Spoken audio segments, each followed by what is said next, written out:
దేవుని పరిశుద్ధ నామమునకు మహిమ కలుగునుగాక. ప్రభు పేరట మీకందరికీ వందనాలు తెలియజేస్తున్నాను. ఆది కాండము నుండి దేవుడు ఎన్నుకున్న ఏర్పరచుకున్న వ్యక్తుల గురించి, ఆశీర్వాదముల కారణమైన వారు ఉన్నారు, శాపానికి కారణమైన వారు ఉన్నారు.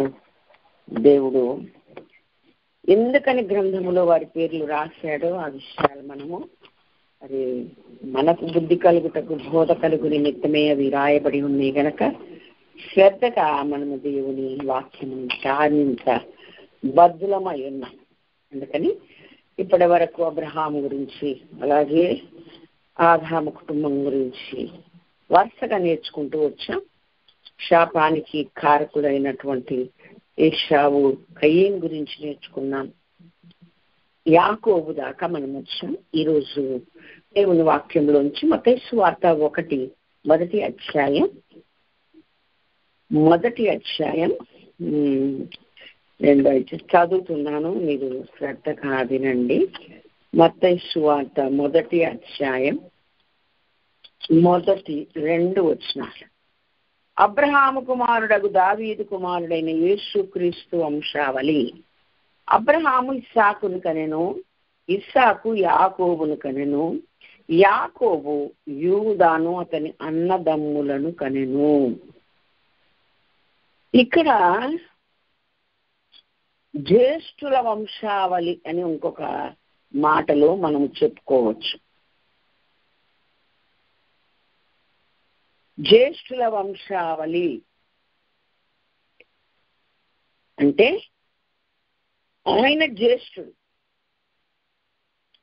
జ్యేష్ఠులుగా చేయబడిన వారు, ఆశీర్వాదమునకు 2 ఆశీర్వాదం కారణమైన వారి గురించి మరి అబ్రహాము కుమారుడగు దావీదు కుమారుని యేసుక్రీస్తు వంశావళి అనేమో రాసి, అబ్రహాము ఇస్సాకును కనెను అంటే అంతకు ముందు ఒకడు ఉన్నాడు, ఆ అడ్రస్ లేడు.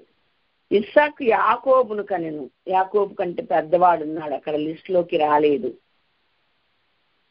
అలాగే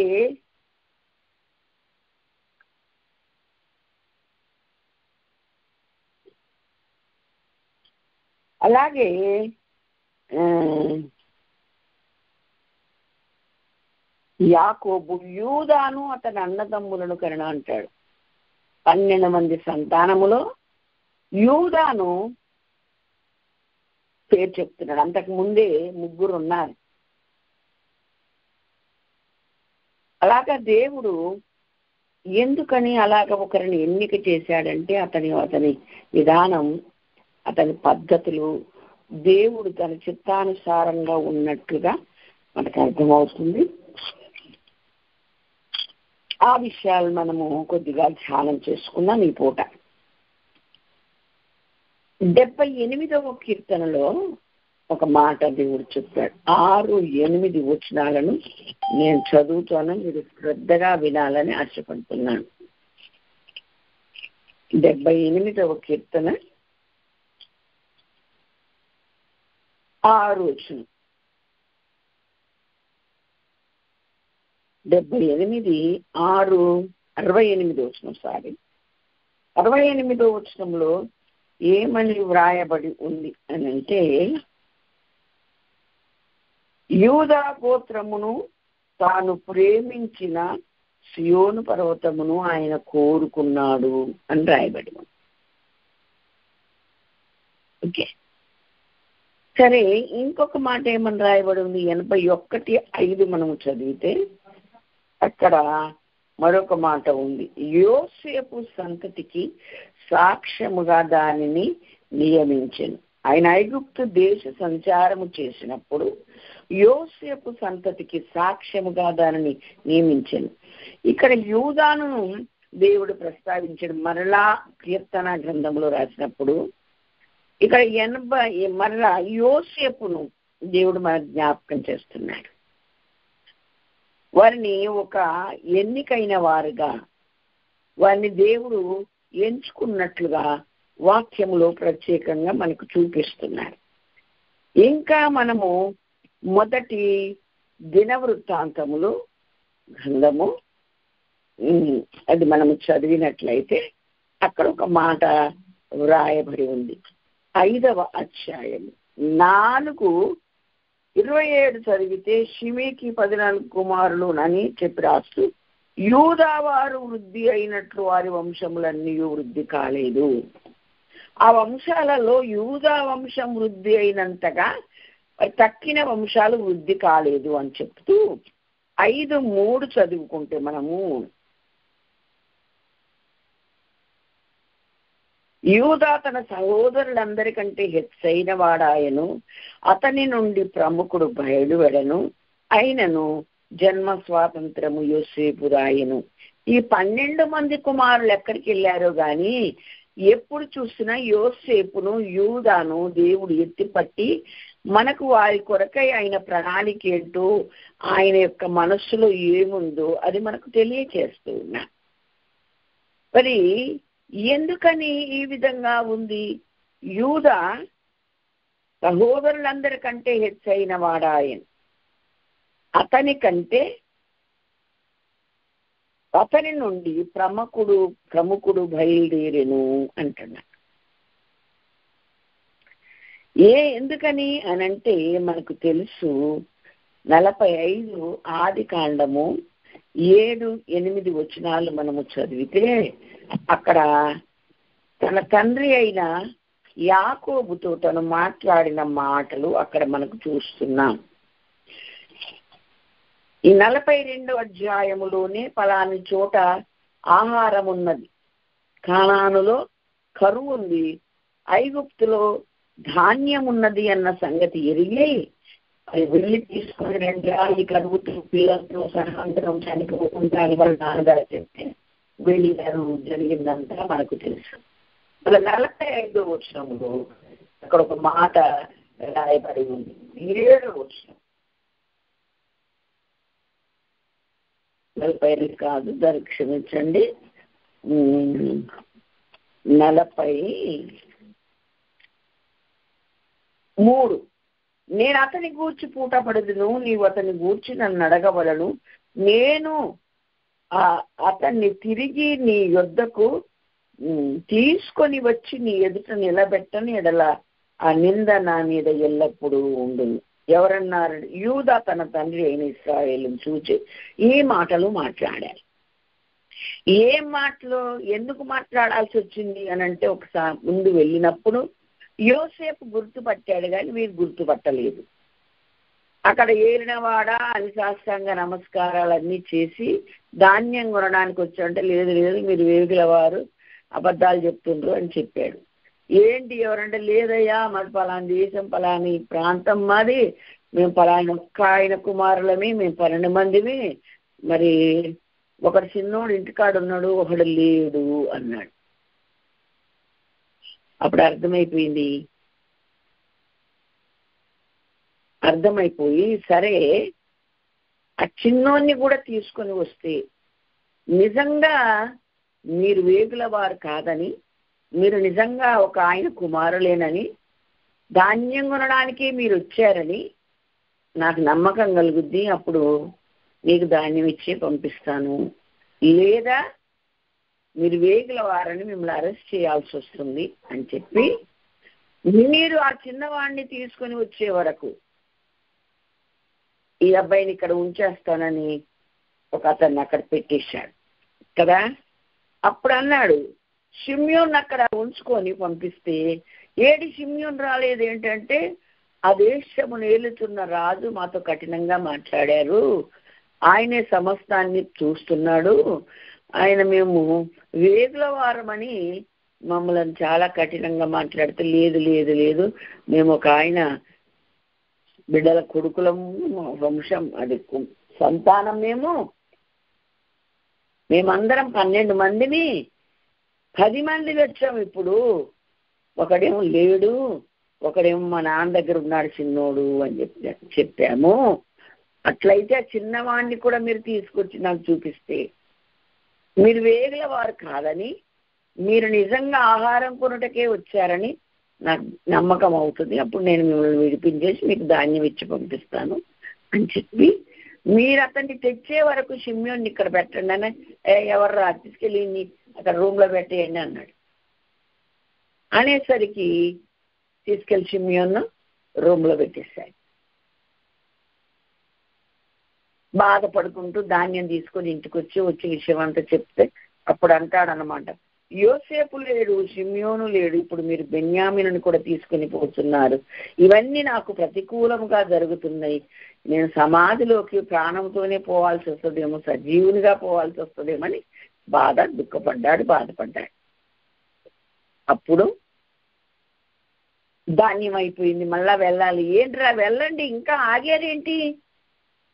ఆగారేంటి, డబ్బులు తీసుకుని వెళ్ళండి అంటే, మేము వెళ్ళం నాన్నగారు. ఆయన కఠినంగా మాట్లాడి, మీరు చిన్నవాడు, మీ ఇంటి దగ్గర ఉన్నవాడు మీతో ఉంటేనే తప్ప నేను మీకు రానివ్వను, దాని ఇవ్వని, మీరు వీర్ల వారని నేను అరెస్ట్ చేస్తానని కఠినంగా చెప్పాడు. తమ్ముడిని కూడా అందుకే ఉంచాడు. కాబట్టి చిన్నవాడు మాతో ఉంటేనే తప్ప మేము ఆయనను దర్శించలేము, అక్కడికి వెళ్ళలేమని. అరే ఏంట్రా ఇలా చెప్తున్నాడని అదనమాట. అదే అంటాడు, షిమ్యోను లేడు, యోసేపు లేడు, ఇప్పుడు మళ్ళీ వీడిని కూడా తీసుకెళ్ళిపోతానంటున్నారు, నా ప్రాణం సజీవంగా నేను సమాధిలోకి వెళ్ళేలాగుంది అని బాధపడితే అందరూ చెప్పి చూస్తారు. రూబేన్ చెప్పి చూస్తాడు, ఎవ్వరు చెప్పిన పంపడు. చివరికి యూదా వచ్చి, నాన్నగారు నేను పూట పడుతున్నాను, నా ప్రాణానికి ప్రాణం, నేను మళ్ళా తమ్ముడిని కనుక నీకు తీసుకొచ్చి చూపించకపోతే నా ప్రాణం పోతుంది, ఈ నింద నాకు ఎప్పుడూ ఉంటది, నా మాట వినండి. ఇప్పటికి మేము 2 సార్లు తిరిగే వాళ్ళం వచ్చా అంటే, ఇక అప్పుడు ఆ మాటకు ఉట్టి మాటలు కాకుండా పూటపడే ఆ యొక్క ప్రమాణం చేసినందుకు, ప్రాణానికి ప్రాణం అడ్డు పెడతానని చెప్పినందుకు ఓకే అయితే తీసుకెళ్ళండి అన్నాడు. తీసుకెళ్ళడం, తమ్ముని గుర్తుపట్టడం, తనను తాను వాళ్లకు అంతా ప్రత్యక్షపరచుకోవడం మనందరికీ తెలిసిన విషయం. తిరిగి వాళ్ళ నాన్నగారు కూడా అక్కడికి వెళ్ళడం మనకు తెలుసు. మనం గ్రహించాల్సింది ఏంటి అనంటే, యూదాను ఎందుకు దేవుడు గొప్పగా ఎంచుకున్నాడు, యూదాలో నుండి ప్రముఖుడు ఎందుకు బయటకు వచ్చాడు, యూదా జ్యేష్ఠుడిగా నలుగురు రాయకుండా యూదా అతని అన్నదమ్ములను కనెను అని ఎందుకు రాశాడు అంటే, యూదాలో ఉన్న మంచి లక్షణాలు, దేవునికి నచ్చేవి, దేవుడు మెచ్చేవి చూసి ఆ పూట పడే ప్రాణానికి ప్రాణం ఇచ్చే ఆ తెగింపు, ఆ త్యాగం, అది యేసుక్రీస్తును ముంగుర్తుగా చూపిస్తూ ఉండగా, వారు ఆహారం తిని వారు సజీవంగా బ్రతకాలి గనక నేను పూట పడుతున్నాను, నేను ప్రాణానికి ప్రాణం ఇవ్వడం సిద్ధపడుతున్నాను, పంపితే మళ్ళీ మేము ధాన్యం తీసుకొని తమ్మును కూడా తీసుకొని క్షేమంగా వస్తామని చెప్పి ఆ సాహసం, ఆ ధైర్యంతో పలికే మాటలు, ఆ తెగింపుతో కూడిన మాటలు, కుటుంబం ఒక త్యాగపూరితమైన మాటలు యూదా పలికాడు తప్ప తక్కిన వాళ్ళు ఎవరు పలకలేదు. అందుకే దేవుడు యూదాని ఇష్టపడ్డాడు, ప్రముఖుడిగా ఎంచాడు, గొప్పగా ఎంచాడు, సహోదరులలో ముందటి వాడిగా చేశాడు, యూదా వంశాలను వృద్ధి చేశాడు. అంత మాత్రమే కాక ప్రముఖుడైన ఆయన ఆ యూదా వంశములో నుండి వచ్చినట్లుగా మనందరికీ తెలుసు. దేవునికి మహిమ కలుగును గాక. అందుకని మీకా 5:2 మనం చదివితే అక్కడ ప్రవచనం ఏమని చెప్పింది మనందరికీ తెలుసు. మనం ప్రతి క్రిస్మస్ కు చదువుకునే వాక్య భాగమే. ఏమని మీకాలో ఉంటదన్నమాట.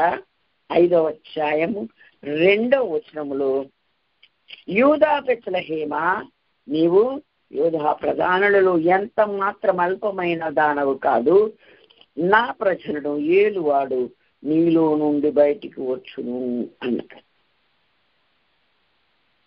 కదండి. నా కొరకు ఇశ్రాయేలును ఏలబోవాడు నీలో నుండి వచ్చును అని పురాతన కాలం మొదలుకొని శాశ్వత కాలం ఆయన ప్రత్యక్షమగుచుండెను అని చెప్పాడు. ఈ మాట కరెక్టేనా? ఇది ఆ యేసుక్రీస్తు పుట్టినప్పుడు శాస్త్రులను పరిసయ్యులను పిలిపించి హేరోదు రాజు అడిగితే వాళ్ళు కూడా సేమ్ ఇదే క్రీస్తు ఎక్కడ పుట్టునని, ఎక్కడ జన్మించునని అని అడిగితే అప్పుడు అన్నారు కదా, యూదా బెత్లెహేములోని ఏలైనగా యూదా దేశపు బెత్లెహేమా, నీవు యూదా ప్రధానులలో ఎంత మాత్రం అల్పమైన దానవు కాదు. ఇశ్రాయేలును నా ప్రజలను పరిపాలించు అధిపతి నీలో నుండి వచ్చును అని వ్రాయబడి ఉందయ్యా అని హేరోదు రాజుకు చెప్పాను. ఇంక తప్పించుకోలేం, కానీ ఇక అది కాదనలేని సత్యం. కానీ ఆ శిశువును ఎలా చంపాలని అతడు పన్నాగం పన్నాడని మనందరికీ తెలిసింది. కానీ ప్రవచనం ఏంటిదంటే, దేవుడు కోరుకున్నది ఏంటంటే, ఈ యూదాలో నుండి ప్రముఖుడు బయటికి రావడానికి ఎన్నిక లేని ఆ బెత్లెహేము, ఎఫ్రాతా అనే ఆ ప్రదేశములను దేవుడు అల్పమైన దానిని దేవుడు ఉన్నతంగా చేశాడని వాక్యం సెలవిస్తూ ఉంది. దేవునికి మహిమ కలుగును గాక. కాబట్టి ఈ యూదాను దేవుడు అందుకే ఎంచుకున్నట్లుగా దేవుని వాక్యం ద్వారా మనకు తెలుస్తుంది. అందుకనే దేవుడు యూదాను ప్రముఖుడిగా చేశాడు, ఎన్నికైన వాడుగా చేశాడు. యోసేపు ఏంటి మరి? యోసేపుని ఎందుకు ఎన్నుకున్నాడు? యోసేపుని గురించి అంత సాక్ష్యం ఎందుకు ఇచ్చాడు? నేను ఎఫ్రాయిము వెనుక యోసేపును నేను ఎన్నుకున్నాను అని ఎందుకు చెప్పాడు అని అంటే, అతని క్యారెక్టర్ మనందరికీ తెలిసిన విషయమే. రోషము కలిగి దేవుని కొరకు భయము, భక్తి, అది ఎలాంటి పరిస్థితి అయినా కొంచెము కూడా ఆ పరిస్థితులకు భయపడక దేవునికి మాత్రమే భయపడి, తాను మోసపోయి తాను పాపములో పడి దేవుని నామానికి అవమానం కలిగే పరిస్థితులు వచ్చినప్పుడు అన్నిటినీ వదిలి పారిపోయినటువంటి వాడు యోసేపు అని మనకు తెలుసు. జైల్లో వేయాల్సి వచ్చిన అక్కడ ఏమి ఆయన భయపడకుండా, దేవా ఈ స్థాయికి ఇక్కడికి రావడానికి ఆ గుంతలో వేయబడ్డప్పుడే నువ్వు నాకు తోడుగా ఉంటావని నమ్ముతున్నా, ఇక్కడికి వచ్చినా నీవు నాకు తోడుగా ఉంటావని నేను నమ్ముతున్నానయ్యా. ఎందుకంటే నేనేంటో, నా పరిస్థితి ఏంటో, నేను ఎలాగా, నా జీవితం ఏంటో నీకు బాగా తెలుసు. కాబట్టి నీకు నేను లోకములో ఈ పరిస్థితులకు నేను ఎంత మాత్రం భయపడను, భయపడితే నీకే భయపడతా. అన్నదమ్ములు కూడా ఇష్టానుసారంగా ఆ మందలు మేపడానికి వెళ్ళినప్పుడు వారు ఏ పిచ్చి పనులు చేస్తే అవన్నీ తీసుకొని వచ్చి తన తండ్రికి చెప్పేవాడు. అన్నలు కొడతారేమో, అన్నలు తిడతారేమో అనుకోలే. చెడు అనేది తాను సహించక నాన్నగారు వీళ్ళు చేస్తున్నారు, వీళ్ళు నీ పిల్లలు అయ్యుండి ఈ పిచ్చి పనులు చేస్తున్నారని నాన్నగారికి ఫిర్యాదు చేసేవాడు. ఒకరి చెడుతనమును గూర్చి దేవుని సన్నిధిలో మొరపెట్టగలిగిన వారు పాపమును, జారత్వమును విడిచి దూరముగా పారిపోండి, యవనేచ్ఛలకు మీరు దూరముగా పారిపోండి అన్న వాక్యపు విలువనెరిగి దేవుని మనస్సు ఎరిగి ప్రవర్తించిన వాడు యోసేపు. తను చిన్నప్పటి నుండి సత్ప్రవర్తన కలిగి భయభక్తులు కలిగి దేవుణ్ణి మరి మహిమపరిచేవాడు. అతనికి అంత భయం భక్తి గలవాడు గనకనే కళల యొక్క భావము చెప్పే వరాన్ని దేవుడిచ్చాడు. తనకిచ్చిన కళలు కూడా అవి నెరవేర్పు కొరకు తను ఎదురు చూస్తూ ఉన్నాడు. ఆ నెరవేర్పి ఐగుప్తు దేశమునకు ఏలికగా ఉండడం, ధాన్యం కొరకు వచ్చి ఆ అన్నయ్యలందరూ 10 మంది సాష్టాంగ నమస్కారం చేసి ఏలినవాడా అని పిలవడం, ఇదంతా నెరవేర్పేనని వాక్యం ఎరిగిన మనకు, చదువుతున్న మనకు ఇట్టి అర్థమైపోద్ది. కాబట్టి ఇక్కడ ఇతని స్థాయి ఎలా ఉంది, ఇతని స్థానం ఎలా ఉంది, ఎందుకు ప్రముఖుడుగా ఎందుకు ఎంచాడు, ప్రముఖుడు ఆయనలో నుండి బయటకు వచ్చేటట్టు ఈ యొక్క యూదా ఎందుకని అయ్యాడు అంతగా అనంటే ఒకే ఒక జవాబు, అతడు ప్రాణాలకు ప్రాణం పెట్టి పూటపడి ఇతరులు బ్రతుకున్నట్లుగా ప్రయాసపడ్డాడు. మాట ఇవ్వడమే కాదు, నెరవేర్చిన వాడు యూదా. అందుకే తన సహోదరులలో ప్రముఖుడయ్యాడు. ప్రముఖుడు ఆయనలో నుండి బయటకు వచ్చాడు. అతడు జ్యేష్ఠుడిగా అంత పైన 3 ఉన్న జ్యేష్ఠత్వ హక్కు యూదాకు వచ్చినట్లుగా వాక్యం ద్వారా మనము తెలుసుకుంటూ ఉన్నాం. ఇంకా ఏం చెప్పాడు? వాళ్ళ అన్నదన్నులకు తను తాను ప్రత్యక్షపరుచుకున్నప్పుడు, దయచేసి మీరు బాధపడొద్దు, భయపడొద్దు, మిమ్మల్ని ఆశ్చర్యంగా రక్షించి దేశములో మిమ్మల్ని శేషంగా నిలుపుటకు, ప్రాణములతో కాపాడటకు దేవుడు మీకు ముందుగా నన్ను పంపాడు. దేవుడే గాని మీరు కాదు, మీరేం అలా బాధ పెట్టుకోదు, కానీ మీరు ఇంటికి వెళ్ళి నన్ను గురించి నేను మీకు కనపరుచుకున్న విధానం, నేను ఇక్కడ ఉన్న సంగతి, ఏ స్థాయిలో ఉన్నాను అది మీ నాన్నగారితో మన నాన్నగారితో చెప్పండి. ఆయన బ్రతికే ఉన్నాడని, సజీవుడిగా ఉన్నాడని మీరు చెప్తున్నారు కాబట్టి నేనెంతో సంతోషిస్తూ ఈ మాటలు మీతో చెప్తున్నాను. దేవుడు నన్ను ఎలా హెచ్చించాడంటే ఇక్కడికి తేవడమే కాకుండా ఆయన నన్ను ఫరోకు తండ్రిగాను, అతని ఇంటి వారందరికీ ప్రభువుగాను, ఐగుప్తు దేశం అంతటి మీద ఏలికగా నియమించాడు. అబ్బా, ఎంత గొప్ప ఆధిక్యత యోసేపుకి ఇచ్చాడో చూడండి. యోసేపు లాగా ఎవరు భయభక్తులు కలిగి జీవిస్తారు, దేవుడు చూస్తున్నాడన్న భయం కలిగి ఎవరు బతుకుతారో, ప్రవర్తిస్తారో, వారు ఏదో ఒకరోజు ఆ స్థాయిలో ఉన్నత స్థానంలో వారు ఉంటారు. ఇచ్చిన కలలను, చూపించిన దర్శనములను అతడు మరచిపోక నెమరు వేస్తూ తన సహోదరులతో కూడా పంచుకున్నాడు. ఏంటి నువ్వు ఏలికైతే మేమందరం నీకు దాసులమై నీకు దండం పెడతామా అన్నారు కదా. కానీ ఈరోజు అది నెరవేరడం చూశారు వాళ్ళు. యోసేపు ఉన్నత స్థానంలో ఉంచాడు దేవుడు. పూటబడిన వాడిని జ్యేష్ఠుడిగా చేయడమే కాక ఆ యొక్క వంశములో నుండి ప్రముఖుడైన యేసు క్రీస్తు బయటకు వచ్చేలా దేవుడి ప్రణాళికను ఆయన అలా ఎంచుకున్నాడు, ఎన్నుకున్నాడు.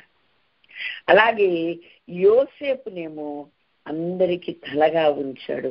ఆ దేశానికే ప్రభువుగాను ఫరోకు తండ్రిగాను, అతని ఇంటి వారికి అందరికీ ప్రభువుగాను, ఐగుప్తు దేశం అంతటి మీద ఏలికగా నియమించాడట. గొప్ప సంగతి. ఇంతమంది లేని భాగ్యం యోసేపుకి ఎందుకు వచ్చింది అంటే అతని క్యారెక్టర్ బట్టి, అతని విధానాన్ని బట్టి, అతని పద్ధతిని బట్టి, దేవునికి భయపడటం వలన. ఏమంటాడు, అమ్మా పోతిఫర్ గారు అన్నీ నాకు అప్పగించారు, ఇల్లంతటి మీద నాకు అధికారం ఇచ్చారు, నీవు అతని భార్య అయినందున నిన్ను తప్ప అంతా నా వశం, నాకు అప్పగించబడింది కాబట్టి నువ్వు ఆయన భార్యవు, అలాగనే పిచ్చి పనులని చెయ్యనని ఆమె బలవంతం చేసిన వస్త్రం ఆమె చేతిలో వదిలిపెట్టి పారిపోయాడు. తన పై వస్త్రం పోగొట్టుకున్నటకైనా ఇష్టపడ్డాడు, కానీ పాపం అంటని వాడుగా యోసేపు నాకు కనబడుతూ ఉన్నాడు. కాబట్టి అకారణంగా చెరసాలను వేసిన ఒక్క మాట నిందాపూర్వకంగా మాట్లాడినట్టు కానీ అన్నట్టు కానీ ఎక్కడా లేదు. ఎక్కడికి కూడా నేను రావడానికి అన్యాయంగానే వచ్చాను, దేవుడే నాకు న్యాయం తీర్చాడన్నాడు. నిజంగా దేవుడే న్యాయం తీర్చాడు. ఒక రోజున చెరసాలలో నుండి ఫరో పిలుపు మేర వచ్చినట్లుగా వాక్యం ద్వారా మనం అందరము తెలుసుకుంటూ ఉన్నాం. చిన్నప్పటి నుండి మనము నేర్చుకున్నది.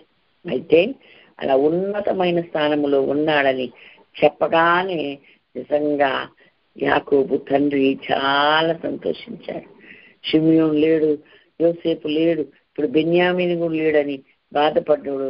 ఇప్పుడు త్వరలో బెన్యామీను చూసేశాడు, షిమ్యోను చూశాడు, ఇప్పుడు త్వరలో యోసేపును చూడబోతున్నాడు. ఆ చల్లని వార్త విని నానా నిన్ను వచ్చేయమన్నాడు. ఒక శ్రేష్టమైన మంచి దేశంలో మనలందరినీ అక్కడ పెడతాడట. ఇప్పుడు 2 సంవత్సరాలే కరువులు మనం వచ్చింది, ఇంకా 5 సంవత్సరాలు రాబోతుంది.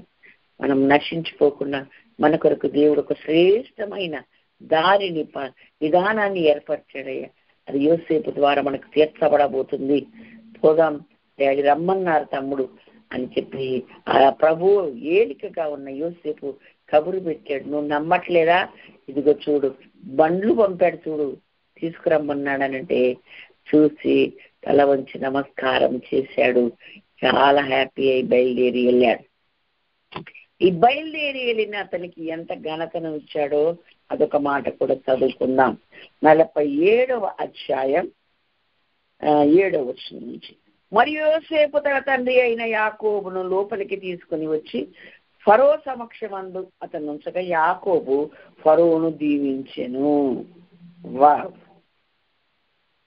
ఫరో నీవు జీవించిన సంవత్సరాలు ఎన్ని అని యాకోబును అడిగినందుకు యాకోబు నేను యాత్ర చేసిన సంవత్సరాలు 130, నేను జీవించిన సంవత్సరాలు కొంచెముగాను దుఃఖ సహితమైనవిగాను ఉన్నవి, అవి నా పితరుడు యాత్ర చేసిన దినములలో వారు జీవించిన సంవత్సరములన్నీ కాలేదని చెప్పాడు. ఈ మర్మం నాకు అర్థం అవ్వాలి. యాత్ర చేసే సంవత్సరాలు వేరు, జీవించే సంవత్సరాలు వేరు. యాత్ర చేసిన సంవత్సరంలో వారి పితరులు అందులో జీవించిన సంవత్సరాలు అధికమయ్యాయి, కానీ నేను యాత్ర చేసిన సంవత్సరాలు, నేను జీవించిన సంవత్సరాలు నా పితరులన్నీ కాలేదు అన్నాడు. అంటే దేవుడు జీవించడం అంటే దేవుని కొరకు బ్రతకడం, దేవుని ఎరిగి బ్రతకడం, దేవుని వైపు తిరిగి బ్రతకడం, దేవుని చిత్తములు చేస్తూ బ్రతకడం చాలా చాలా తక్కువ రోజులు నేను చేశాను. స్వచ్ఛం ఒప్పుకుంటున్నాడు, వాస్తవం చెప్తున్నాడు. దేవుడే ఆశీర్వదిస్తాగా నీ పేరు చెప్పండి, కరెక్ట్గా దేవుడికి నేను యాకోబు అని చెప్పిన వాడు ఇక్కడ కూడా ఫరో ఎదుట తన చక్కగా చెప్తూ ఉన్నాడు కదండి. నా వయసు ఇంతయ్యా, నా సంవత్సరాలు ఇన్ని అంటే అయిపోతుంది, కానీ యథార్థంగా నేను యాత్ర చేసిన సంవత్సరములు 130, కానీ నేను జీవించిన సంవత్సరములు కొంచెముగాను దుఃఖ సహితమైనవిగా ఉన్నవి. అవి నా పితరులు యాత్ర చేసిన దినములలో వారు జీవించిన సంవత్సరములన్నీ కాలేదని చెప్పాడు. ఇప్పుడు ఒక 300 ఏళ్ళు పితరులు యాత్ర చేస్తే అందులో ఎక్కువ భాగమే 365 రోజులు యాత్ర చేసిన దినాలైతే 300 ఏళ్ళు దేవునితో నడిచాడని నాకు తెలుసు. అలాగే నోహు కూడా దేవునితో నడిచిన దినములు ఎక్కువ అని తెలుసు. అలాగే అబ్రహాము కూడా దేవునితో నడిచిన దినములు ఎక్కువ అని తెలుసు. అంటే దేవుని ఎరిగి, దేవుని కలిగి, దేవుని కొరకే బ్రతుకుతున్న ఆ బ్రతుకును దేవునిలో జీవించిన సంవత్సరాలుగా లెక్కించవచ్చు. నువ్వు బ్రతుకుతున్నావని పేరే గాని నువ్వు మృతుడవే అని చెప్పాడు. ఎందుకంటే దేవుడికి నచ్చే, దేవుడు మెచ్చే క్రియలు వాళ్ళలో లేవు గనక, ఆ సంఘములో లేవు గనక. కాబట్టి మనమేంటి, మన విధానం ఏంటి, మన పద్ధతి ఏంటి, మనం ఎట్లా బ్రతుకుతున్నాం? 70 ఏళ్ళు నాకు గడిచిన ఏంటి, నేను ఎప్పటి నుండి దేవుణ్ణి ఎరిగి బ్రతుకుతున్నా, నేను ఎప్పటి నుండి దేవుని దగ్గర అవుతున్నా. నేను యాత్ర చేసే 70 సంవత్సరాలు అయితే నేను జీవించిన సంవత్సరాలన్నీ మృతుడుగా ఉండి, మృతుల్లోని లేపబడి నేను ఆయనలో జీవిస్తున్నా. అప్పటికిప్పటికి ఎన్ని సంవత్సరాలు అయింది? అలా అని ఎందుకని ఆలోచన వస్తుందంటే, కొంతమంది వయసంతా పోయాక అప్పుడు రక్షణ పొందే వాళ్ళు ఉన్నారు, కొంతమంది యవన బిడ్డలుగానే ఉన్నప్పుడే రక్షణ పొందే వాళ్ళు ఉన్నారు.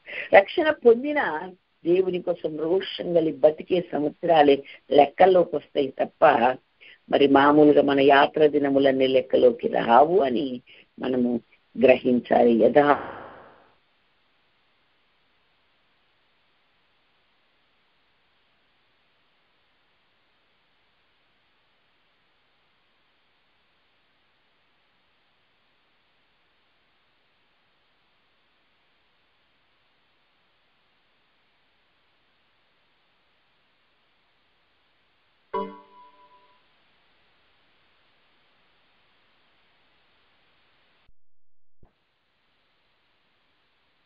యథార్థంగా యాకోబు తన జీవితాన్ని గురించి చెప్తుంది.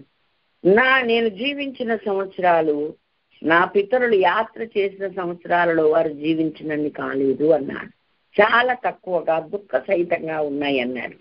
అంటే నేను ఇప్పటికి 130 ఏళ్ళు బ్రతికానంటే ఆయనలో జీవించింది బహు తక్కువ. నా పితరులు వారు యాత్ర చేసిన సంవత్సరాలలో వారు జీవించిన సంవత్సరాలు చాలా ఎక్కువ అని యథార్థంగా ఒప్పుకున్నాడు. జీవించడం అంటే ప్రభువుని ఎరిగి, ప్రభు వైపు తిరిగి, ప్రభు కొరకు సాక్షులుగా యథార్థమైన బ్రతకడం అని మనము గ్రహించాలి. దేవునికి మహిమ కలుగును గాక. అది నా పితరులు చేసిన అన్ని రోజులు కాలేదు అని చక్కగా ఒప్పుకున్నాడు. తర్వాత ఏం జరిగిందంటే, ఐగుప్తులు దాదాపుగా 17 సంవత్సరాలు నివసించిన తర్వాత నన్ను ఐగుప్తులో పాతి పెట్టకండి, నన్ను మరి నా పితరుల సమాధిలో పాతి పెట్టమని యోసేపుతో ప్రమాణం చేయించుకున్నాడు. ఆ యొక్క సమయం ఆసన్నమైనప్పుడు అక్కడికి తన యొక్క కుమారులందరినీ పిలిచాడు, దగ్గరికి తీసుకున్నాడు. వాళ్ళందరినీ పిలిచి చెప్పాడు, ఇదిగో నేను చనిపోతున్నాను, నన్ను ఈప్తీయుడైన ఎఫ్రోను భూమిలో నన్నున్న గుహలో నా తండ్రుల యొద్ద నన్ను పాతి పెట్టండి అని చెప్పాడు. ఇక్కడ కనాన్లో మాత్రం ఐగుప్తు దేశంలో నన్ను పాతి పెట్టొద్దు అని చెప్పాడు. అలాగే ప్రమాణం చేయించుకున్నాడు. మరి అందరికి చెప్పాల్సినంత, అందరికి ఒక్కొక్కరి గురించి చెప్పినంత చెప్పేసి అతడు యాకోబు తన కుమారులకు ఆజ్ఞాపించిన చాలించి మంచం మీద తన కాళ్ళు ముడుచుకొని ప్రాణం విడిచి తన స్వజనుల యొద్దకు చేర్చబడెను. ఎందుకంటే చదువుతున్నాను 19:33 చదివాను. వెంటనే అతని గురించి అంగలార్చే దినములు సంపూర్తి అయిన తర్వాత మరి యోసేపు 4-7 వరకు మనము చదివితే ఫరో దగ్గరికి మరి కబురు పంపించాడు. నాతో నా తరపున మీరు మాట్లాడండి. మా నాన్నగారు మరి బ్రతికుండగా ఒక ప్రమాణం చేయించుకున్నాడు. ఏమని అంటే, ఇక్కడ నన్ను పాతి పెట్టొద్దు, నా పితరుల యొక్క సమాధుల్లోకి నన్ను పాతి పెట్టడానికి తీసుకెళ్ళండి. అబ్రహాము ఆ గుహలోనే, అలాగే శారమ్మ, అలాగే నేను లేయాను, అలాగే ఇస్సాకును, యాకు, రిబ్కాను అక్కడ పెట్టాము, మీరు తీసుకెళ్ళండి అని చెప్తే, అని నన్ను వెళ్ళాలి, నేను వెళ్ళి మా నాన్నగారికి చేసిన ప్రమాణం నెరవేర్చి రావాలి, మీరు దయతో నా పక్షంగా ఫరోతో మీరు మాట్లాడండి అంటే మాట్లాడితే, వెంటనే అప్పుడు ఫరో ఏమన్నాడంటే, అందుకు ఫరో అతడు నీ చేత చేయించిన ప్రమాణం చొప్పున వెళ్ళి నీ తండ్రిని పాతి పెట్టుమని సెలవిచ్చాను. కాబట్టి యోసేపు తన తండ్రిని పాతి పెట్టుటకు పోయాను. అతనితో ఫరో ఇంటి పెద్దలైన అతని సేవకులందరూ, ఐగుప్తు దేశ పెద్దలందరూ, యోసేపు ఇంటి వారును, అతని సహోదరులను, అతని ఇంటి వారును వెళ్ళారు. చూసారా ఎంతమంది వెళ్ళారు? వీళ్ళందరూ కూడా అక్కడ ఉన్నటువంటి పెద్దలు వెళ్ళారు, ఐగుప్తు ఫరో ఇంటి పెద్దలు వెళ్ళారు, మరి అతని సేవకులందరూ వెళ్ళారు, ఐగుప్తు దేశ పెద్దలు. మరి యోసేపు తన తండ్రి బాడీని తీసుకెళ్తుండగా ఆయన ఇంటి వారందరూ, అలాగే తండ్రి ఇంటి వారును, సహోదరులను అందరూ కలిసి తీసుకొని వెళ్ళినట్లుగా వాక్యం సెలవిస్తూ ఉంది. దేవునికి మహిమ కలుగును గాక. హల్లెలూయా. దేవుడు మాట ఇచ్చి ప్రమాణం చేసి ఆ ప్రమాణాన్ని సంపూర్ణంగా నెరవేర్చిన వాడు ఎవరు అనంటే యోసేపు. కాబట్టి ఎక్కడైతే పాతి పెడితే పాతి పెట్టొచ్చు అని అనలే. తండ్రికి మాట ఇచ్చాడు, తండ్రికి ప్రమాణం చేశాడు, ప్రమాణం చేసిన మాటను నెరవేర్చాడు. అయితే సజీవుడిగా ఉండగానే ఒక పని చేశాడు. 48 మొదటి 2 వచనాలు నేను చదువుతా. ఇదిగో నీ కుమారుడైన యోసేపు అతని తండ్రి కాయలుగా ఉన్నాడని యోసేపుతో చెప్పారు. అంటే బలహీనుడయ్యాడు, జబ్బు చేసింది, బాగా నీరసం అయిపోయాడు, జ్వరంతో పడ్డాడని చెప్పగానే అతడు వెంటనే మనష్షే, ఎఫ్రాయిములను తన 2 కుమారులను వెంట పెట్టుకొని తన తండ్రి దగ్గరికి వెళ్ళాడు. వెళ్ళి నీ కుమారుడైన యోసేపు వచ్చుచున్నాడు అని యాకోబుకు తెలుపగానే బలము తెచ్చుకొని మంచం మీద కూర్చొని ఉన్నాడట. తీసుకొని వెళ్ళాడు. ఎలాగానే వాడు కౌగిలించుకున్నాడు, ఆశీర్వదించాడు. సర్వశక్తి గల దేవుడు నాకు కనబడి నన్ను ఆశీర్వదించి, ఇదిగో నీకు సంతానాభివృద్ధి పొందించి నేను విస్తరింపజేసి నీవు జనములను సమూహమగునట్లుగా చేసి నీ తర్వాత నీ సంతానానికి దేశం ఇస్తానని, నిత్య స్వాస్థ్యం ఇస్తానని సెలవిచ్చాడని ఈ విషయాలన్నీ యోసేపుతో చెప్పడం మొదలుపెట్టాడు. 9వ వచనంలో యోసేపు, వీరు నా కుమారులు, వీరిని దేశమందు దేవుడు నాకు అనుగ్రహించిన తన తండ్రితో చెప్తే, అందుకతడు నేను వారిని దీవించుటకు నా దగ్గరికి వారిని తీసుకొని రమ్మన్నాడు. ఇశ్రాయేలు యోసేపుతో, నీ ముఖము చూచెదరని నేను అనుకోలేదు, కానీ నీ సంతానము దేవుడు నాకు కనపరిచి ఉన్నాడని చెప్పాడు. చూడండి, అసలు నిన్నే చూస్తానో చూడలేను అనుకున్నాను, కానీ నీ సంతానాన్ని దేవుడు నాకు చూపించాడని ఆ సంతానం తన దగ్గరికి రమ్మని వారిని ముద్దు పెట్టుకుని వారిని ఆశీర్వదించినట్లుగా వాక్యం మనకు నేర్పిస్తుంది. మనం ఎన్నో విషయాలు అనుకుంటాము, అవన్నీ నెరవేరు, బాధపడతాము, బాధగానే మిగిలిపోతాం కొంతమంది విషయంలో. కానీ దేవుని ఆశ్రయించిన దేవుని బిడలమైన మనము ఏ విషయంలో బాధపడతామో ఆ విషయంలో బాధ నివారణ అగునట్లుగా దేవుడు పరిస్థితులను మరి మలచుతాడని, పరిస్థితులను మారుస్తాడని, మన కంటికి కనపడని దేవుడు మనకిస్తాడు. ఎందుకంటే దేవుణ్ణి ప్రేమించు వారికి, అనగా ఆయన సంకల్పం చొప్పున పిలువబడిన వారికి మేలు కలుగునట్లు సమస్తము సమకూర్చి జరిగించబడుతుంది అని రోమా 8:28 ఆ మాట రాయబడి ఉంది. ఇంకా ఆ మాటే కాకుండా 1 కొరింథీ 2:9 ఏమని రాశాడంటే, ఆయన ప్రేమించు వారికి ఏది సిద్ధపరిచినో కంటికి కనపడలే, చెవికి వినపడలే, మనుష్య హృదయమున గోచరము కానివి దేవుడు వాళ్ళ కొరకు సిద్ధపరిచాడన్నాడు. అందుకని యాకోబు ఎప్పుడైతే టర్న్ అయ్యాడో ఆయన వైపు, ఎప్పుడైతే తెలుసుకున్నాడో ఆయన వైపు, ఆయన అద్భుతంగా యాకోబు ఆశీర్వదించబడ్డ, తన బిడ్డలు ఆశీర్వదించబడ్డని చూస్తున్నాడు. తన తరములు ఆశీర్వదించాలని ఆశీర్వదించాడు. ఆయన కొరకు సిద్ధపరిచింది ఏది లేదనుకుంటాడు. అనేక రీతిలో ఆయన కళ్ళ ముందు కనబడతాయి. యోసేపే లేడు, యోసేపు నేను చూడటాను లేదనుకుంటే, యోసేపును చూడటమే కాదు, ఉన్నత పదవిలో ఉన్నత స్థానంలో ఉండడం చూసి మళ్ళీ అతని కుమారులు ఇద్దరిని కూడా చూసి వారి తన ఒడిలో పెట్టబడి వారిని కౌగలించుకొని ముద్దు పెట్టి వాళ్ళిద్దరిని ఆశీర్వదించినట్లుగా దేవుని వాక్యం ద్వారా మనము నేర్చుకుంటూ ఉన్నాం. కాబట్టి 1 పేతురు 2:9-11 మనం చదివితే, మనమును ఏర్పరచబడిన వంశం, చీకటిలో నుండి ఆశ్చర్యకరమైన తన వెలుగులోకి దేవుడు మనల్ని పిలిచాడు. మనము ఏర్పరచబడిన వంశం, రాజులైన యాజక సమూహం, దేవుని సొత్తైన ప్రజలం, పరిశుద్ధమైన జనం మనం. ఆ తర్వాత మనము పరదేశులము, యాత్రికులము అని వాక్యం చెప్తూ ఉంది. కాబట్టి మనం కూడా ఈ లోకయాత్రలో ఉన్న వాళ్ళని, ఈ లోకయాత్ర చేస్తున్న వారమే. ఉన్నతమైన పేరు మనకు దేవుడిచ్చాడు, ఉన్నతమైన స్థానం మనకిచ్చాడు. ఎందుకు చెప్తున్నానంటే, 23వ అధ్యాయములో శారమ్మ చనిపోతే, ఆదికాండం 23వ అధ్యాయం 5వ వచనం చదివితే, అక్కడ హేతు కుమారుల దగ్గరికి వెళ్ళి, అయ్యా నేను పరదేశిని, నాకు ఇక్కడ స్థలం లేదు, నా భార్య చనిపోయింది, నా కన్నుల ముందు నుండి భార్యను తీసి నేను సమాధి చేయనట్లుగా నాకు ఒక స్థలం ఇవ్వండి, ఊరికే ఇవ్వద్దు, డబ్బులు తీసుకొని ఇవ్వండి అంటే, అయ్యో డబ్బులు ఎంత, నీకెంత, నాకెంత, 400 అక్కర్లేదంటే, లేదు ఉచితంగా నేను తీసుకోనని ఆ రూకలు చెల్లించి వెండి తూచి ఇచ్చి ఆయన వాళ్ళతోటి అప్పుడు అడుగేటప్పుడు అంటాడు, నేను మీ మధ్య పరదేశిని అంటే, కాదయ్యా నువ్వు మా మధ్య మహారాజుగా ఉన్నావు అంటాడు. ఏమండి ఎందుకన్నారు అలాగంటే, ఒక్కడే కుటుంబం కోసం వండుకొని తినే రోజుల్లో ఆ కుటుంబాలే వందలు ఉండగా, ఒక అబ్రహాము వారి మధ్యలో రోజుకి 700 మంది, 600 మంది, 700 మంది తింటున్నారు భోజనం. అది రాజు వల్ల అవుతుంది తప్ప ఎవరి వల్ల అవ్వదు. ఎలా వస్తుంది, ఎలా తింటున్నాడు, ఏంటి?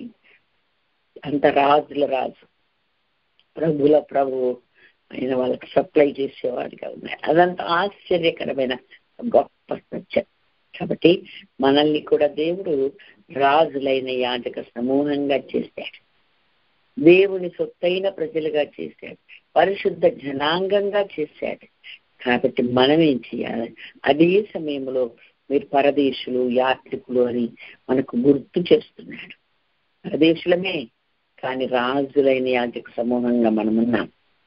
పరదేశులమని మనము తగ్గించుకుని మాట్లాడుతుంటే మనం పరదేశులమే, కానీ మనం ఎట్లా కనపడాలి? వాళ్ళ ముందు రాజులముగా, యాజక సమూహంగా మనం కనపడాలి, దేవుని సొత్తైన ప్రజలంగా కనపడాలి, పరిశుద్ధ జనంగా మనము కనపడాలి. మన ద్వారా అనేకులు దేవుని దగ్గరికి వచ్చేలాగా కంకరం కట్టుకుని ఆ పని చేయాలి. కాబట్టి ఈ విషయాలన్నీ మనము జ్ఞాపకం చేసుకొని ప్రభు సన్నిధిలో మనం జాగ్రత్తగా మసిలుకోవాల్సిన అవసరం ఉంది. ఎవరెవరు అలా ఉన్నారు? ఆ యోసేపు ఏమో, యూదానేమో ప్రాణానికి అడ్డు పెట్టి పూటపడి తన ప్రాణానికి ప్రాణం, నింద ఎప్పుడు నా మీద ఉంటుంది నేను తేకపోతే అని ఎలా అడ్డుపడినాడు. ఆ కుటుంబం అంతా ఆహారం తిని చావకుండానట్లుగా అడ్డుపడిపోయి తమ్ముడిని తీసుకెళ్ళాడు, మళ్ళా ఆహారం తీసుకొచ్చాడు. కాబట్టి మనమందరము కూడా యోసేపు ఏమో దేవుని సన్నిధిలో భయము భక్తి కలిగి కేవలము దేవుడు చూస్తున్నాడని భక్తిని కొనసాగించాడు. చెడుతనమును అసహించుకుండేవాడు. అందుకని అన్నల చెడుతనము దేవుడు తన తండ్రి దగ్గరికి తెచ్చాడు.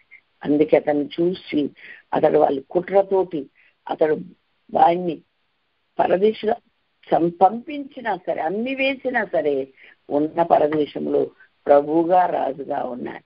ఇదంతా కూడా దేవుని ఏర్పాటేనని 105వ కీర్తన 117 నుండి 22 వరకు రాయబడి ఉంది. అది ఏ పరిస్థితి అయినా దేవుని వైపే చూశాడు తప్ప ఇంకా ఏ పరిస్థితుల వైపు చూడలేదు. ఏమండి, దేవుడు ఇలా ఉన్నత స్థానం తీసుకొస్తాను, ఇలా హెచ్చిస్తాను అని చెప్పలే. ఉత్తి దర్శనాలు చూపించాడంతే. ఆ దర్శనాలను ఆధారం చేసుకుని ఒక రోజున దేవుడు నాకు ఈ స్థాయిని ఇస్తాడని శ్రమలు సహించాడు. ప్రతి పరీక్ష ప్రమోషన్ కొరకే నేను చెప్తూ ఉంటా. ప్రతి బాధ, ప్రతి వేదన ప్రభువు కొరకు సహిస్తే అది మనను ఉన్నత స్థానంలో నిలబెడుతుంది అని యోసేపు చరిత్ర మనకు నేర్పిస్తుంది. విశ్వాసం గలవాడయ్యాడు. అయితే ఇంకొక విషయం, యోసేపు ఇంటి వారందరూ కూడా తన తండ్రిని పాతి పెట్టడానికి వెళ్ళారు.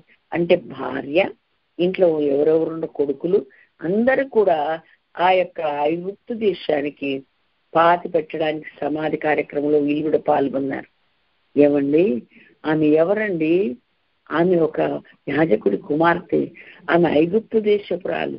కానీ యోసేపుని ఎప్పుడు వివాహం చేసుకుందో పూర్తిగా యోసేపు వైపు తిరిగింది. మనకు తెలుసు, మహాజ్ఞాని అనిపించుకునే అజ్ఞాని అయినటువంటి సొలొమోను అన్య స్త్రీలను చేసుకున్నాడు, వాళ్ళ వైపు తిరిగాడు. యోసేపు అలా తిరగలే, యోసేపు అలా చేయలే, ఆమెను ఇటువైపు మార్చాడు. ఏమండి, ఏదో నేను పెళ్లి చేసుకున్నాను, వాళ్ళు లేచారు ఫరో గారు, నేను ఉన్నాను కట్టుబడి, పర్వాలేదు ఇంతవరకు, కానీ నేను మీ మామగారిని మీ నాన్నగారిని చూడటం, మీ నాన్నగారు చనిపోతే అక్కడ దాకా రావడం ఈయన నేను చేయనని అన్నా ఎవరు ఏమని. కానీ ఆమె అన్యురాలు ఎప్పుడో మర్చిపోయింది. ఇప్పుడు యోసేపు భార్యగా దేవుని కలిగిన బిడ్డగా ఉంది. పితరుడైన తన మామగారు ఆ దేవుని కలిగి అందరిని ఆశీర్వదించడానికి అర్హుడై ఫరోనే ఆశీర్వదించిన యాకోబు గొప్పతనం అంతా గ్రహించినదై రక్షణ పొందిన బిడ్డగా కనబడుతుంది. రక్షణలో సాగుతున్న బిడ్డగా కనబడుతుంది. కనుక ఈ యొక్క మరి ఈ కార్యక్రమానికి చివరి వరకు కూడా మామగారికి మరి ఆమె తోడుగానే ఉండి వెళ్ళిందని, అక్కడికి సమాధి కార్యక్రమాన్ని, అంతిమ కార్యక్రమాలకు కూడా తను వెళ్ళినట్టుగా వాక్యం ద్వారా మనకు అర్థమవుతుంది. కాబట్టి మనము యోసేపు కుటుంబంలో యూదాలా మనమందరం బ్రతకాలన్నది దేవుని వాక్యం. యూదా ప్రముఖుడిగా, దేవుడు ప్రముఖుడు బయటికి వచ్చే స్థాయిలో యూదా ఉన్నట్లు వాక్యం ద్వారా మనము నేర్చుకుంటున్నాం. మనమందరము ఈ సత్యాన్ని మనసులో పెట్టుకొని, ఈ సత్యాన్ని మనము అంతరంగంలో పెట్టుకొని మనం ప్రభు మహిమ కొరకు మనమందరం బ్రతుకుదాం. ప్రభు కొరకే బ్రతుకుదాం, ప్రభు కొరకే జీవిద్దాం, అంతము వరకు నమ్మకంగా ఉందాం. మనము పరదేశులము, యాత్రికులమని ఎప్పుడు గుర్తుపెట్టుకోవాలి. ఎక్కడున్న మన దేశాన్ని, ఎక్కడున్న మన ప్రాంతాన్ని, ఎక్కడున్న మన దేవుణ్ణి మనం మర్చిపోవద్దు. యాత్రికులముగా మన ప్రయాణంలో మనము జీవించు సంవత్సరాలు ఎక్కువ అవ్వాలి, యాత్ర చేసిన సంవత్సరాలు తక్కువ అవ్వాలి. అంటే యాత్ర చేసిన సంవత్సరాలలో జీవించిన సంవత్సరాలు ఎక్కువ ఉండాలి. యాత్ర చేసిన సంవత్సరాలు, జీవించిన సంవత్సరాలు ఎక్కువ లేకపోతే మనము ఆశీర్వదించబడిన జనాంగములు లేనట్లు అవుతుంది. అంటే అంతా మన కోసం బతికినట్టే, ఈ రొటీన్ జీవితం మన కోసం జీవించినట్టే, మన పనుల కొరకే జీవించినట్లు అవుతుంది. యేసయ్య కోసం బ్రతికినట్టు అవ్వదు. అంత స్థాయిలో ఉన్నాడు కనుక, ఒప్పుకునే స్థితిలో ఉన్నాడు కనుక యాకోబు ఫరోను దీవించే స్థాయిలో దేవుడు పెట్టాడు. యాకోబు ఎక్కడా, ఫరో ఎక్కడండి. మెట్టు కిందికి దిగి నన్ను ఆశీర్వదించయ్యా, నన్ను దీవించయ్యా అని తల ఉంచితే యాకోబు ఫరోను దీవించాడు. Praise the Lord. కాబట్టి ఇది యోగ్యమైన, శ్రేష్టమైన జీవితాలు మనకు, మన కుటుంబాలకు ఉండేలాగా ఆ శ్రేష్టమైన స్థాయిలోకి వచ్చిన తండ్రికి తను కోరినట్లుగా పితరుల సమాధిలోకి ఆయా వెళ్ళినట్లుగా తీసుకొని వెళ్ళిన యోసేపుల నమ్మకమైన కుమారుడు, ప్రమాణం చేస్తే నష్టం కలిగిన మాట తప్పని స్థాయి. అలాగే యోధ పూటబడి యేసయ్య యొక్క స్థాయి అదే. మనందరి కొరకైన పూట కాపాయను అని వాక్యం చెప్తుంది. దేవుడి దగ్గర పూటపడి మనల్ని రక్షించుకున్నాడు.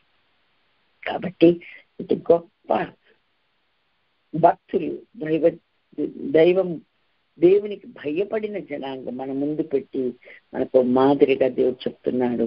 మనమును ఆ స్థాయిలో ప్రభునామ మహిమ కొరకు ఏ పరిస్థితి అయినా భక్తి భయము విడిచిపెట్టని యోసేపుల మలినము మకిలమంటని స్థాయిలో పాపం అంటని వారంగా బతుకుతూ దేవుని మహిమ కొరకు మనం జీవిస్తే మన స్థానం ఉన్నతంగా ఉంటుంది. గోతిలో వేయబడిన రోజు కూడా ఆయన చూశాడు, సంఖ్యలు వేయబడిన రోజు కూడా ఆయన చూశాడు. ఆ రోజు అన్ని కూడా ఒక సింహాసనము మీద కూర్చుండడానికి దారి తీస్తాయని మరి మనకు గ్రహింపు కలిగేలాగా ఇవన్నీ మనకు బోధన కలుగు నిమిత్తం రాయబడి ఉన్నాయి.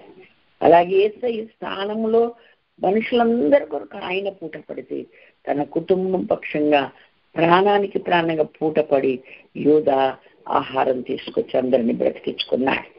అంటే మనము కూడా ఇతరులకు పూట పడే వాళ్ళంగా, యేసయ్య స్థానంలో ఇతరుని రక్షించే వారంగా, ఇతరులకు సమృద్ధి అయిన జీవాహారం పంచిచ్చేవారులాగా యోధాలాగా మనం ఉందాం, యోసేపులాగా మనం ఉందాం.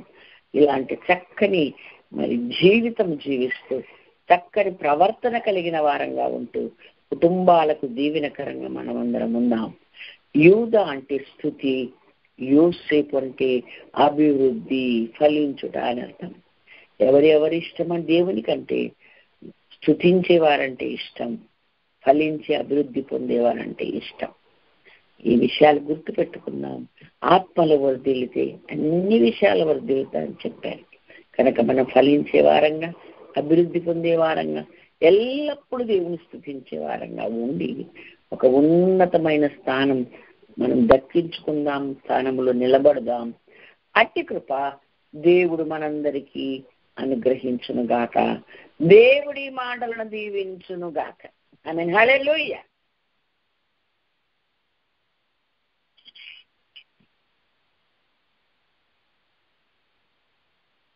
Praise the Lord. 1 minute.